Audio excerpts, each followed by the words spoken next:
Hello అండి. అందరూ ఎప్పుడు పేరెంట్స్ అందరూ కూడా మా దగ్గరికి వచ్చినప్పుడు ఒకటే క్వెషన్ అడుగుతూ ఉంటారు.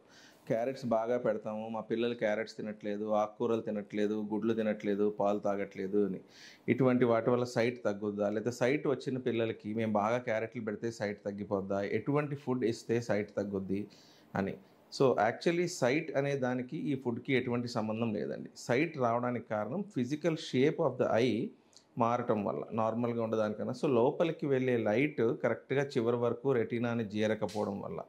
జనరల్‌గా ఇటువంటి వారిలో కన్ను కొద్దిగా పొడిగ్గా ఉండటం గానీ, పొట్టిగా ఉండటం గానీ జరుగుతుంది. ఈ క్యారెట్స్ గానీ, ఈ హెల్తీ ఫుడ్స్ అనేవి కూడా కంటి ఓవరాల్ హెల్త్‌కి, రెటీనా హెల్త్‌కే తప్ప సైట్‌కి, ఈ ఫుడ్‌కి ఎటువంటి సంబంధము లేదు.